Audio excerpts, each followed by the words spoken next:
I got a little message from Twitter this morning that says, "Wow, people are really looking at your tweet," and it was like 110 views. Hell yeah. Banger tweet, dude. I'd be curious to know what percentage of the population does this, but I'll open a tab on my computer and as I work or whatever, and then I'll end up with so many tabs open along the top that you can barely even read what they are anymore. And they'll stay open for weeks. I never get quite that bad. Yeah. But I do have tabs open that are open for weeks. But I'm not too attached to them. I usually, at some point, cut them out. So dumb. And also, I never update anything at all. So I like my Windows computer has just been saying like, you want to update? And I'm just like, remind me tomorrow for like 2 months. I do that too. And then at some point, Windows is like, okay, you're asleep now. So I'm just going to do it while you're asleep. I'll have stuff open. Okay, so I probably have 10 email accounts. Mm-hmm. So I'll have like 2 or 3 work account. I have 2 or 3 work. It's so stupid. I'll have a bunch of email tabs open. Yeah. And then, okay, so I'll be illustrating a book. So I'll have reference materials open. And a lot of times it was a reference material and I'll bring it into my art program and then I just never close the tab. Yeah. Forget about it. Or maybe I want to use other pictures and I don't want to forget what I searched for, so I just leave it open. Yeah. And then I'll have, I don't know, I'll have like I just mentioned where you sent me that interview and I want to listen to it in the future, but I don't want to listen to it at this exact moment. So I just leave the tab open so I don't forget. No, I've got a lot of that too. Until I leave it open for 3 weeks, I'm like, I'm never going to listen to this. And you just close it, which is what I should have done to start with. That's what I do with on my phone too. On your phone? Oh, that's funny. Yeah, where I'll leave something open. And I'll get to this later, and then I just never get to it. Mm-hmm.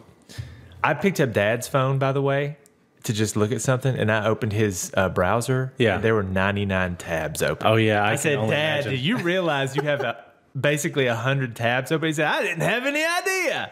Yeah, of course he has no idea. Said, just close them. Just close them for me. He doesn't know. How does your phone not just grind into dust once you have those open? Who knows?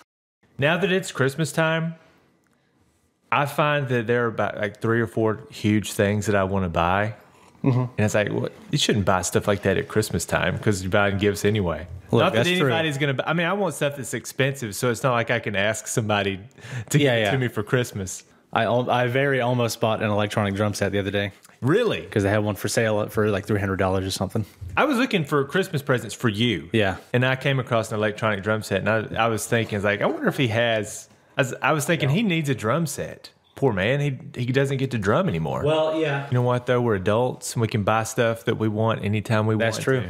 Well, I tell you the joke I made. I'll buy myself something on Christmas Day. I tell you the joke I made the other day was I said I should just buy myself a PS5 and just get everybody pictures of me like holding it.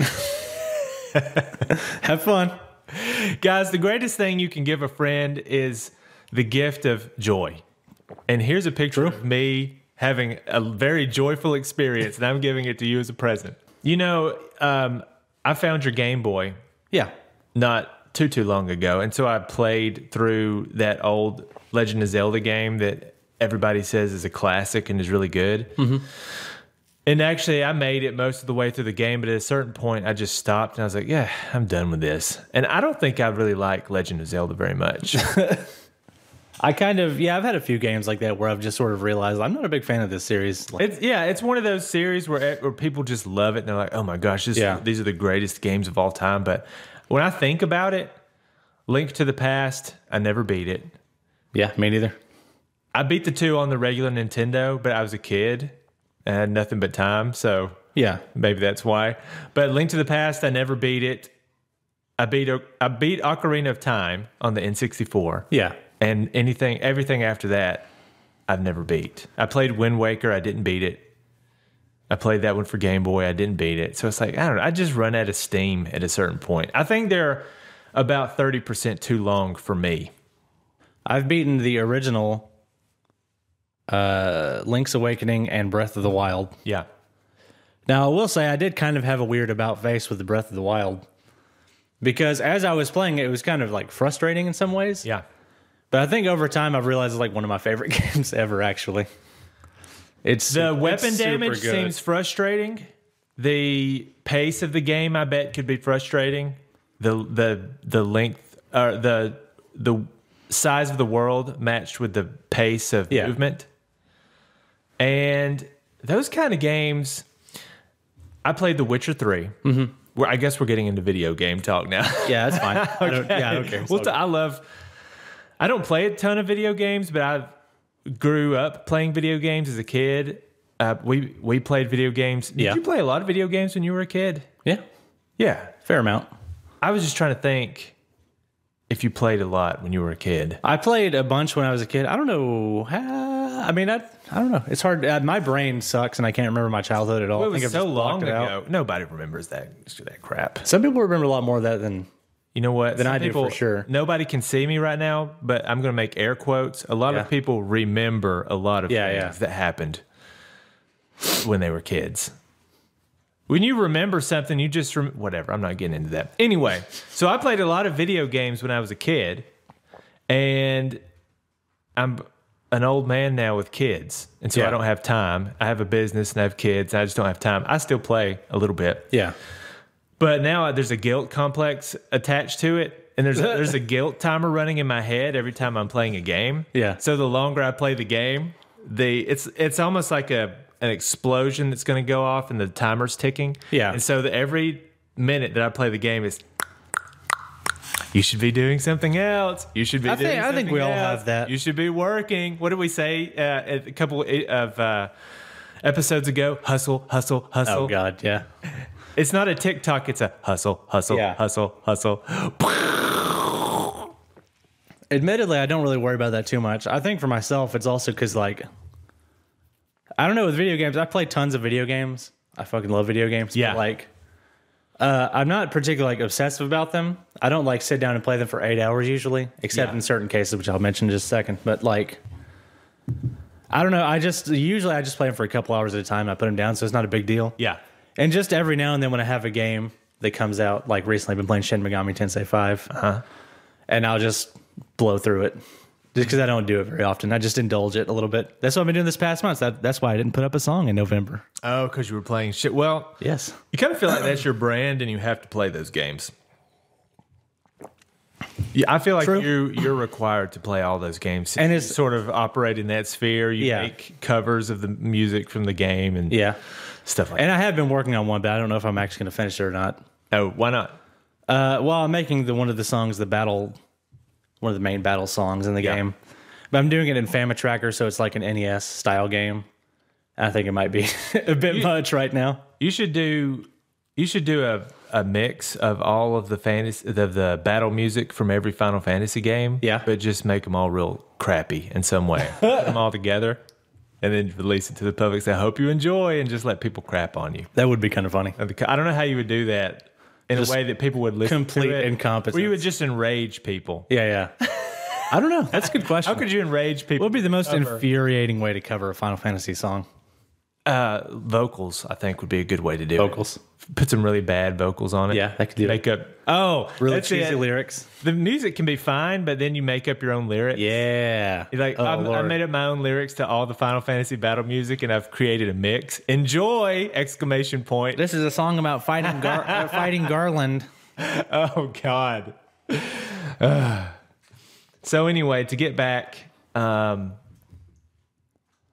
don't even remember what led us down this tangent. I was talking about playing a lot of games as a kid, and you grow up and you don't play as many games when you get older, but I still like games a lot.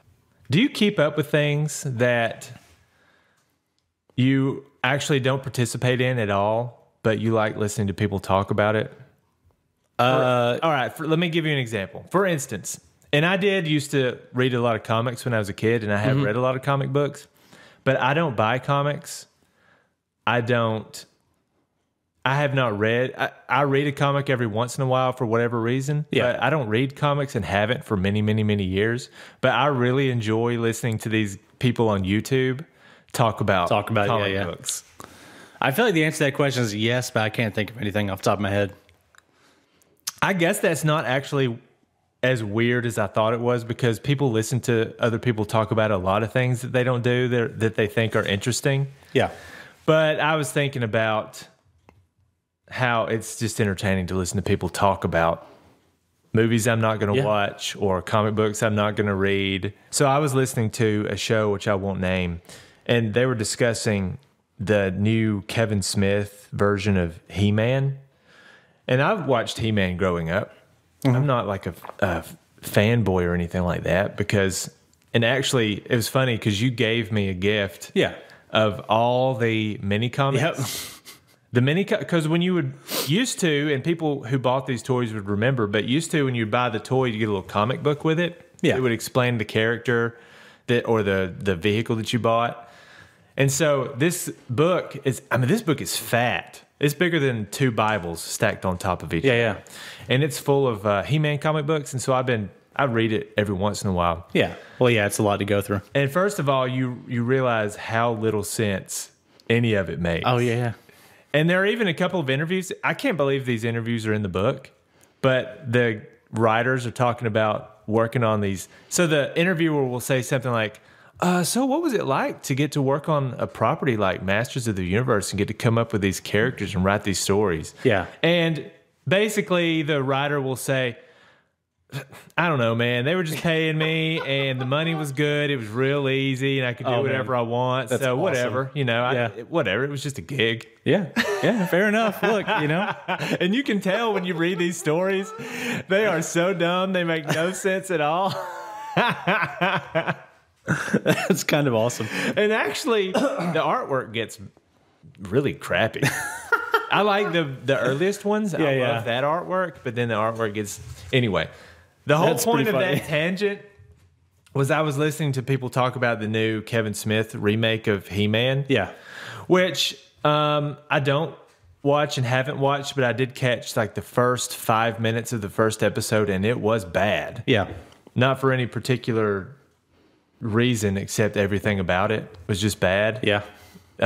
You don't have to watch a lot of a crappy movie to know the whole movie's going to suck. Mm-hmm. So 5 minutes of the first episode of that new cartoon, like, okay, yeah, this is terrible. Yeah.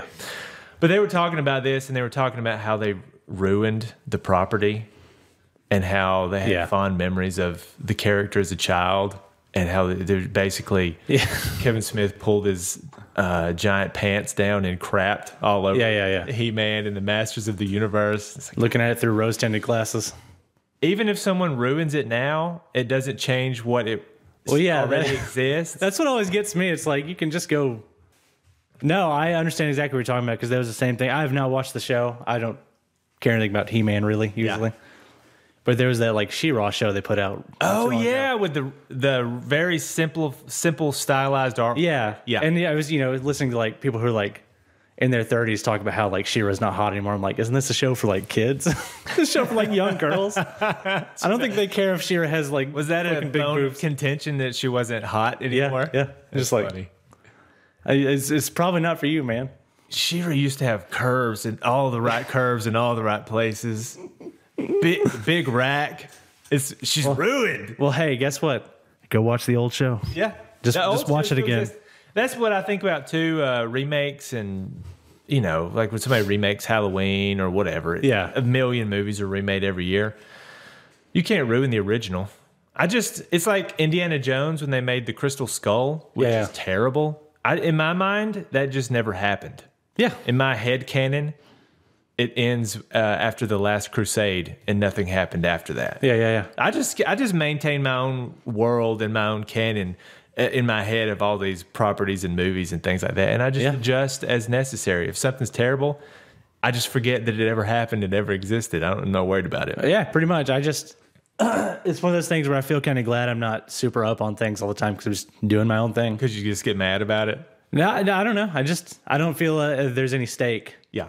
No skin in the game. Yeah. I'm just doing my thing. Yeah. Most of even if it's old, it's probably new to me if I'm getting into it. Well, I'm not, and again, I'm not insulting anybody who's talking about it or who enjoys this stuff. I'm really not. Yeah. I'm just being candid with you as I listen to these sorts of things. Yeah. But, if that's your brand, that's your brand. Sure. It pays to get really mad about stuff. That's true. When I was trying to come up with the titles for the first 2 episodes that we've done, you can feel the power of clickbait, the dark energy. You can feel the dark side. Give in. I guess what did you name those first episodes? I'm sure you didn't use I'm sure you didn't use my stupid names. Well, they're really long because I tried to incorporate all the topics. Yeah. In a way that was as clickbaity as I could stomach. Yeah. So that they sound as interesting as possible. But I don't know. They weren't clickbaity. Yeah, I don't remember thinking they were clickbaity. I just don't remember what they were called. I could not tell you because it's too long. Yeah. I just came up with it as I was writing the information down. So I couldn't tell you. We'd have to look it up. Clickbait, baby. But the power of clickbait. I listened to some people on YouTube, and there's this one guy. You know, I always get annoyed when people don't say names. Yeah. And I find myself talking about things now, and I'm not saying any names of anybody. Yeah. No, I understand. I think it depends on what you're doing, though. Okay, I'll leave the names out for now. Maybe I'll revisit that in the future, whether I want to start ratting people out. But I listened to a guy on YouTube, and his entire demeanor is a-hole. Yeah. And he talks about how strong and good looking he is. Oh, God. Every title to every video is misleading, clickbait. Of course, that's the joke. Yeah. But the joke also works. You know, where it's like, he probably works is and like kidding. it gets a ton of views. Well, there's probably some truth to it. Well, the practical difference between someone doing that cynically and someone doing it as a joke is zero. Yeah. You're doing the same thing. And it still works. But if it's it's fine. Whatever. But it's so clickbaity. Yeah. And people get so mad at him because he's like, oh, I'm just so good looking and so strong and so brilliant and smart and rich. Well, that's how you get views and stuff like that. Everything is just about, it's kind of one of the worst aspects of like social media and stuff is this just made for engagement and nothing else really. Nothing else It's made really for matters. combat. It's made for extremes. It's made for because the conflict verbal violence. The conflict and drama drives engagement. Does this make us sound like some peaceniks right now? Some guys with signs and big beards in the 60s like, peace, man. Let's just all I don't get necessarily think along. so. It just it just is what it is. Yeah. It's just not my nature to be like that. Yeah, I'm not like that, so I don't worry about it. I'm not worried about it. I think it's weird to be like that. Honestly, It's weird. It's a lot of drama that doesn't really matter weirdo. too much. Twitter turns you into a weirdo. YouTube turns you into a weirdo. Yeah. But I enjoy a lot of the stuff that I think is weird that I couldn't do. Yeah. So like when people start talking smack, drama, YouTube drama, whatever, all that stuff, I love listening to. Well, I'm not to the. I'm not going to watch a reality, whatever, Real Housewives. I'm not talking about that kind of stuff. But when people are fighting about something, that's super interesting. I get into it. When people have beef, I like to listen to that. Yeah. When people are exposing things, that's interesting. So I don't know. It can be interesting. I don't know. I guess there's something interesting about the reason there's a beef or there's some kind of drama. I guess you just. But I don't like it just in and of itself. You just want there to be some righteousness behind it. Yeah. Like, CoffeeZilla's good. Yeah. He exposes scammers. Mm-hmm. And so he names names and he tells the whole I'm sure he gets story. all kinds of. But he gets a lot of heat for it. Yeah. Well, obviously, if you're exposing a scam, the scammer's gonna. Yeah. Be all over you. Yeah. But there's a righteousness to it because he's. Well, yeah, the scams. Well, obviously, he's trying to make it work on YouTube. Yeah. And doing very well. But money just messes up everything. That's true. Money, clout. We have to live in this world. Yeah. And it'd be nice if we lived in a utopian world where you could just do whatever you're going to do without worrying about. Tell me about it. Without worrying about building an audience or making money or all that kind of stuff. But you just simply can't. Yeah. And so once the profit motive enters into your decision making, even if you're a righteous soul by nature, what can you do? If you're trying to make money, you're trying to make money. Well, yeah, and if you're like you said, a righteous soul, it becomes sort of your brand. Yeah. Who cares, I guess. Well, I care, but there's not a whole lot I can really do about it. I mean, if I didn't have to, I don't honestly give much of a shit at all. Yeah, let's not give the wrong impression. I'm not sitting around thinking, it's just such, I can't stand it. Money ruins everything. I'm not, whatever. I mean, I do agree with all that. Yes, it's fine. But I can't really worry about it too much. Sorry, I'm stretching. Let's talk about this movie trailer that we watched. I don't know how. Let's look this up real quick. I don't think it's an old movie. The date said, when I looked at one of the trailers, I actually rewatched one this morning. It said August 2020. I thought it was 2020. Yeah. So I've been ordering stuff for Christmas, and every time you go on Amazon to order something, they beg you to get a Prime account, please. Yeah. Oh yeah, of course. So they begged me and begged me and begged me, and finally, for this one, I caved so I could save on the shipping costs because I was going to have some shipping this time. Yeah. So it's like, I'll take the free shipping, the 2-day free shipping for a month, especially since it's Christmas. That's perfect.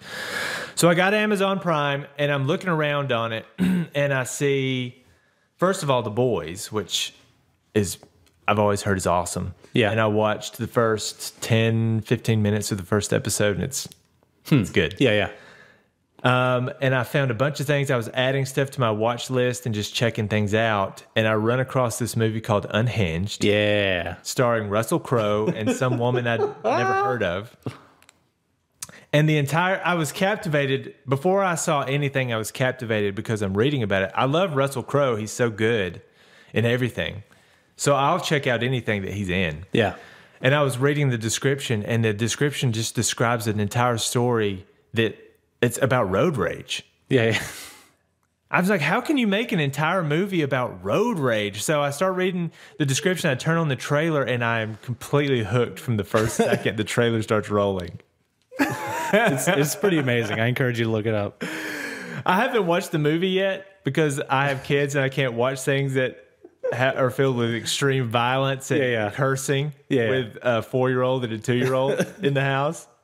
The 2-year-old actually doesn't matter as much. The 4-year-old understands it all. So I can't. Oh, sure, yeah. I can't have her in the room where someone's like, beep, beep, beep, beep, and then getting clubbed, their brains knocked out of their head with a lead pipe and stuff like that.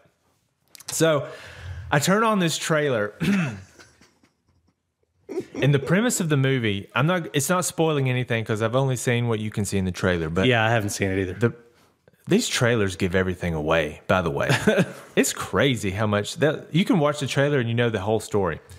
But anyway, this woman has her young son in the back seat, and she pulls up behind a big truck at a traffic light.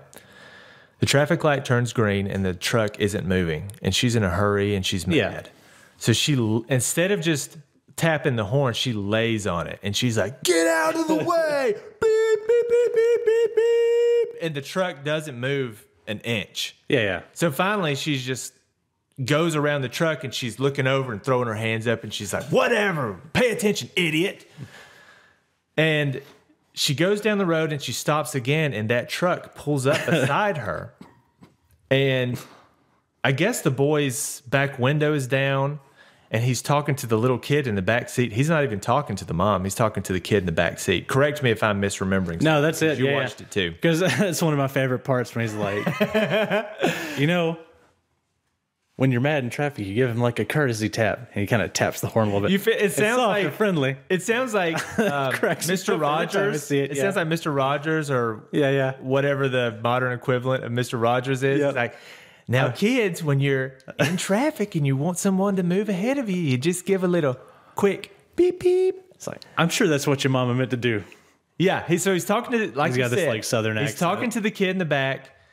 You can tell by the look on his face that he wants to shoot her with a shotgun right there on the spot. But he's talking to the kid. He's barely controlling himself. And he's like you said, "I know your mama. Now, the nice thing to do is to just when you want someone to move, you give a quick little beep, beep. Just to let them know. I don't know why that you don't lay on the horn like a complete psychopath." And I think basically he says, I think your mother should apologize. And the mom's like, I'm not apologizing to you. I didn't do anything wrong. And the kid's just got this look on his face like, oh my God, my mom's freaking out. And this psychopath is in the truck next to me. So it doesn't end well. She rolls up the window and she takes off. And that was like whatever's going on in this guy's brain, his brain just breaks. Yeah. He was having a bad day of some kind, which I don't know. They don't tell you that in the trailer. Yeah, look, you never know what's going on. It seemed to show him taking off his wedding ring, so I'm sure it had something to do with that. Yeah. Something terrible's happened in this guy's life, and this was the straw that broke the camel's back. Yep. So now the whole movie is about him basically exacting revenge on this woman for laying on the horn on the wrong day. Yeah. And it completely spirals out of control. And there's a clip in the trailer where he's in a transfer truck and he plows over the top of the car and flattens it. And there's another clip in the movie, in the trailer, where he's in a restaurant and he is with a friend of hers or her husband or something like that. Oh, yeah. And they call her phone and they're talking, and then Russell Crowe grabs the phone and basically like, I'm going to show you what a bad day is. And he just starts beating this guy half to death. I don't know if he killed him or if he just beat him up badly. Yeah. It looks incredible. Look, hey, you never know what kind of day somebody's having. And then the end of the trailer, he's at her house. Yeah. Breaking in. Yeah. I have to watch crazy. This movie. Yeah. This movie How looks can you amazing. And if it was just some actor that I'd never heard of, I wouldn't care. Yeah. But the fact that it's Russell Crowe, and I think he's so good. You know he's going to sell it. He's so good, he's going to 100% sell it. Oh, yeah. It is going to be so enjoyable to watch. So anyway, that's on the watch list. That's on the Amazon Prime watch list, Unhinged. If I do get a chance to watch it one day when the kids aren't around, we'll definitely talk. We'll come back and talk about come this back with the movie analysis. Again. Yes. Special episode. And I heard about another movie, too. Welcome to Movie Talk. So I heard about another movie too.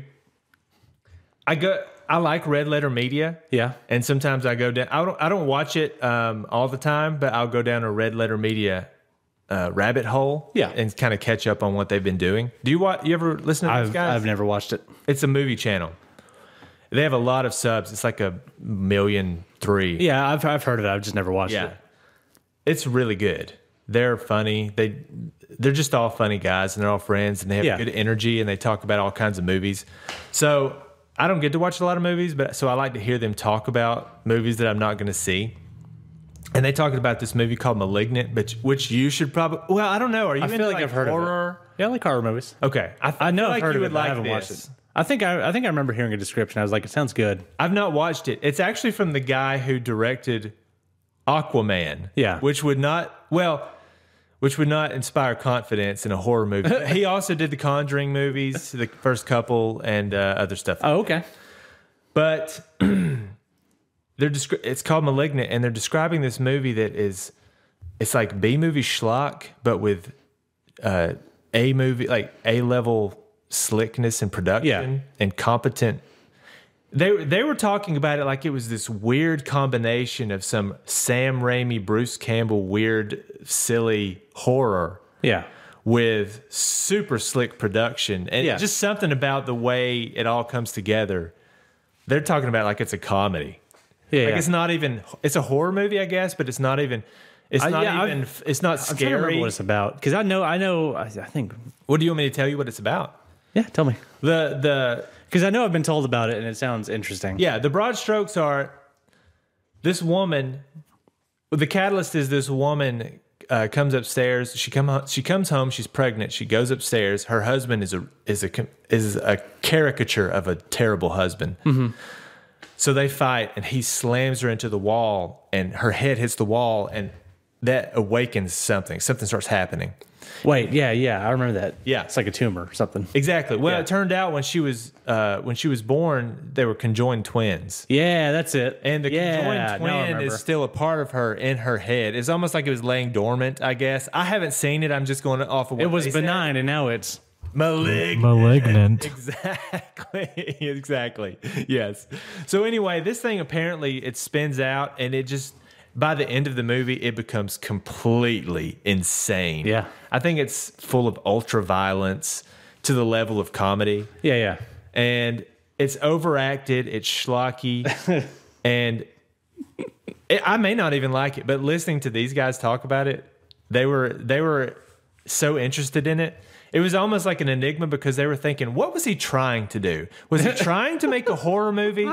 If he was trying to make a truly frightening movie, he failed. Yeah. But if he was trying to make this interesting synthesis between B-movie schlock and like the contrast between the schlock and the slick presentation and the extreme ultra violence and the bad acting, like this confluence of all these different weird forces coming together to create this interesting thing. Like they're like, if that's what he was trying to do, A+, you did it. It makes me want to watch the movie. We should talk about one more movie. All right. This is turning into a movie episode. I had several ideas for things I want to talk about. Yeah. But these things are all swirling around in my head, and I just kind of let the show go. Yeah. I've got all these things swirling in my head, and it's like the path becomes apparent as we start talking to each other. So I told you also about Home Alone 6, 10, 15, 20. Oh, yeah, you told me about that. Yeah, who cares what it is? But it's a new Home Alone movie that showed up on Disney Plus with this little British kid. Yeah. It is terrible. and you know it's going to be terrible. I don't have to tell you that. But it is so far beyond as bad as you think it would be. Yeah. Oof. Which makes me want to watch it, honestly. You should watch it just to sort of soak up the awfulness of it. It's got that woman, she played on the show, Kimmy Schmidt. I can't remember the whole name of the show. It's a weird show. The Unbreakable She was on Kimmy Schmidt. Yes, and she was on The Office. Ellie Kemper. Is that her name? Yeah. The redheaded woman? Mm-hmm. She's the wife. I'm going to spoil this movie. Who cares? It stinks. Fine. Who cares? It stinks. But she's the wife, and then her husband is somebody I never heard of, and it's the plot makes no sense. Yeah. And I'm pretty sure I saw that John Hughes was one of the script story guys at the end in the credits. I'm like, he couldn't have written this. Surely he just sat there and he's like, okay, here's a bad idea, and let somebody else run. I mean, it could be. It could also just be that he actually wrote the script or whatever, but other people messed with it. Fucked with it. I hope so. Yeah. So this guy loses his job. They live in a big, beautiful house, of course, and he loses his job. Yeah. He does some sort of IT. Like his nemesis throughout the movie is the Cloud. I can't remember what he does exactly, but his job is being destroyed by cloud technology. Yeah. So he loses a job, and they're like, "Oh well, lost my job. Guess we have to sell the house." Yeah. Which blows my mind already because I feel like if I lost my job, I'd have a good, I don't know, months. Yeah. His wife Especially if was it's a working. good job, he would have some kind of unemployment or His wife was package working. or something. Yeah. I think his wife had a good job. Yeah. Interesting. Like, you don't Yeah. sell your house immediately after you lose your job. Yeah. You get another job. Come So home like, well, sold the house on the way home. Sorry. yeah, they put their house up for sale. Yeah. And they have people coming in for an open house. So the premise is this little British kid and his British mother. The kid has to go to the bathroom so bad he can't wait until they get home. So they're like, okay, well we'll just pretend that we're looking at this house so we can use the bathroom. So they pull in. That's very And they get it is pretty Excellent. good. That part's pretty good. And they go inside, and this kid is looking around. And he's being really annoying, and the husband is really weird and annoying too. He has his strange affect. I guess he's trying to be funny, but it's not working at all. It's a really cringy, bizarre affect. And anyway, they're talking, and the kid's talking, and he's asking about these little antique dolls that the guy's got. Yeah. And he throws off this comment like, "Oh, this might be worth a lot of money," or the mom does. She's like, "I saw these on Antique Roadshow," and Yeah. I don't know why I'm giving her that kind of accent. She's British. I'm not even going to try to do a British accent. Oh, I saw this on Cash in the Attic. could do the Downton Abbey, old school, aristocratic British. Yeah. Oh, I saw these on Antique Roadshow, and these could be worth quite a bit of money. Oh my goodness. Oh, sounds kind of like Miss Doubtfire. She says this. He thinks nothing of it. They leave. And the guy starts thinking about this, and he's like, well, if I can sell this for a lot of money, we don't have to sell the house. So he looks it up online. He sees that the one that he's got could sell for $200,000. He's like, oh my gosh, that'll save the house. Yeah, it definitely would. So he goes upstairs and he looks through the box and it's missing. So now he's thinking, this little brat stole my doll. Yeah. And now he's got to go get it back. Now, if you were a normal human being, they live very close. Yeah. He finds the kid's address in some way that I don't remember. He finds out where he lives. It's not that far away. Yeah. If you were a normal human being, you'd get in your car, you'd go over there, and you'd talk to the mother and say what happened and say, can you please give my doll back? Instead, he and his wife hatched this plan to sneak over there at night and re-steal the doll. Yeah, yeah. So that's the Home Alone thing. Interesting. So now the kid has to defend his home. They're talking about selling the kid for $200,000. The kid overhears this. I think I'm going to get it a little mixed up, but basically they're sneaking into his house. The kid's there. He's the only one there. Who knows who the mom is? Who cares? Yeah. I can't remember. Who cares? So the couple is in his house and they're talking about finding the kid and selling it, and they're going to get all this money. And of course, in this world, the kid's like, oh no, they mean they're going to kidnap me not the and doll. sell me. Yeah. So now he thinks he has to, defend his life. Yeah. Again, instead of calling the police Yeah. like a normal person would do, he's like, well, I better turn my Nerf gun into a gun that shoots billiard balls. Yeah. And set up traps all over the house. Look, it's wacky. You just got to go along with it. It's terrible. It's terrible. And the couple tries to climb a wall. They can't do it. They're falling all over the place. And they're getting shot in the forehead with billiard balls, which would mess you up. Yeah. Well, yeah, that's the same for the early Way more than it should have. Yeah. Oh. We'll come back to that. Yeah, and that's the whole premise. And so they keep trying to sneak in the house. They get messed up. The kid's messing them up. And then in the end, they're like, oh, it was all a huge misunderstanding. I thought you were going to kidnap me, but you just wanted your doll back. And then the kid's like, I didn't steal the doll. And I don't know. They find it, and it happily ever after. There you go. So boom. I don't even remember where the doll was. Yeah. I was you were checked out at that point. And that's Home Alone 12. Truly a cinematic masterpiece. Oh, it's so bad. But you were talking about things that would kill you in Home Alone. Yeah. Those early movies. Home Alone 1 was slightly more... Home Alone 1 is a complete classic. Yeah. You can watch it today, and it holds up. And those guys do get abused, and they should be hurting a little more than they were. Oh, yeah, for sure. But Home Alone 2... they would be dead. Oh, yeah. What? No question. So Home Alone 2, one of the first things that Kevin does to the stick, they're not the wet, they're the wet bandits in part 1, the sticky bandits in part 2. So one of the first things he does, he's on whatever, like the 4th floor of a building. Yeah. And he's talking to them. They're all the way down at the sidewalk. And he's like, whatever, blah, blah, blah. I'm a smart aleck. And then he throws a brick. Yep. A brick. He doesn't, a huge brick. He doesn't just drop it, he throws it. Throws a brick all the way down and hits this guy right in the head 4 times. Yep. R.I.P. Joe Pesci. R.I.P. The first one would have killed you. Yeah.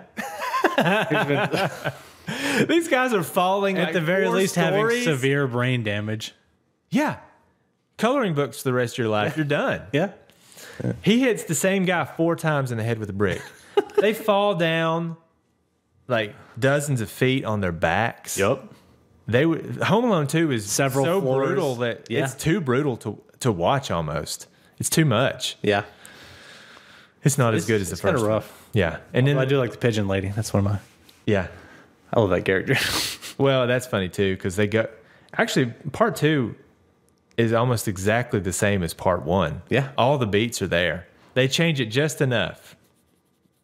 But yeah, it's just instead of him being in the house, he's alone in New York. Yeah. with his dad's credit card. Let's make some more coffee. Okay, Let's do it. Don't touch my microphone, son. Hey, excuse me, I paid for it. It's my microphone. Don't touch my microphone. I bought that microphone on eBay for $100 and something. You think we need lapel mics? Is that the way? I was wondering why. You look at all the podcasting equipment online, or like, what's the best setup for a podcast? But no one ever recommends lapel mics. Yeah, Is there a reason for that? they probably don't sound as good. Honestly, I've never really used lapel mics very much. I have a stereo kind of lapel-ish mic I use for field recording sometimes. Maybe we need a boom mic. Do it like a movie. I feel like after listening to myself the last 2 episodes, that my vision of what I'm saying and the way I sound in my head is not reality. Yeah. I was noticing myself, especially the first episode was the worst, and maybe it's just because we have just started broadcasting like this. But the first episode, I was clipping sentences, and it's almost like I was finishing the sentence in my head, and my mouth was just unconsciously moving, and I didn't realize the way I was talking. I've always had this kind of issue where it's like, and I don't know how to explain this in a way that makes sense, ironically, but like I can have like a perfectly constructed sentence that makes sense in my head. Yeah. And you would think, you just say the things that are in your head and like out loud with your mouth. But there's just something about the pathway between like my brain and the mouth that like it gets jumbled up. And I never explain things the way they should be. I used to have a problem with this in math class in school. Yeah. Where the teacher would say, so I would be doing a math problem, and I guess it was a long time ago. I can't remember exactly, but I guess I was doing it in a way that made sense to me. But the teacher's like, "You're skipping stuff. Yeah, you need to break it down into more steps and quit skipping stuff." And I feel like I do that in general. Emails. Sometimes when I go back and read an email, I write an email. I just want to send it, but I've learned that I really need to read it once, just to see what stupid stuff I've done in the email. So I'll write and like I'll leave a word out in the middle of a sentence. Yeah. Weird things like that. And it's almost like the brain is moving faster than the fingers. Yeah. Or when we speak, the brain is moving faster than the mouth. Yeah. Oh, online, the way I speak online is very different than the way I speak anywhere else. Isn't it weird? Because like I obsessively reread everything because I'm worried that like I skipped over something or I said something in a way that it's going to make sense. And the irony is you could not discern that sometimes. Yeah. If you say something that makes sense to you, it's going to make sense to you. So to try to be like, okay, what of this will be misconstrued by the reader? Yeah. I mean, you can fix that, but in a way, it's a catch-22. It's like if it makes sense to me, I won't notice if it doesn't make sense. That's true. I don't know. Partially. Yeah. I read one time someone was talking about, it might have been James Altucher. Mm-hmm. I think he was, if I'm wrong, whatever, it doesn't matter. But the idea was that whenever he wanted to come up with an idea, he would just sort of give his brain a command to think about it, and then he would forget about it. Yeah. So in other words, you're not sitting there like trying to consciously furrowing your brows and closing your eyes and putting your head down and trying to think a thought. You just basically say, okay, brain, get to it. Yeah. And the idea is your brain automatically processes all that stuff. It's the same reason, supposedly, that you come up with some weird idea in the shower. Interesting. Or you wake up in the middle of the night and you've solved a problem. I will come back to a thing randomly. Yeah. So I'll read something interesting, and then later, while I'm doing something completely unrelated and not thinking about it, I will think about that thing again in a different way, or I'll have some insight about it. Yeah. Some personal insight about it. Yeah. I love the A Song of Ice and Fire books. And you know that. Oh, I've never read those. The George Game Martin? of Thrones. Yeah. And just the amount of lore in those worlds is insane. Really? Yeah. The amount of. They're big books, right? Detail. The books themselves are not super long, but it's just like the amount of information in the background that you can just like, I cannot imagine the amount of hours I spent on like the wiki, just like reading about all these like houses in this world, and you get this like context for all this stuff. It's really fascinating. He's going to die. I don't know how old he is, but he's going to die an early death, not probably. because he's unhealthy, but because the pressure of trying to finish this thing is the stress of it has to be like a jackhammer on your how old he is. brain. I think he's in his 70s. Is he that old? Look, we'll probably get The Winds of Winter. I don't know if we'll get A Dream of Spring.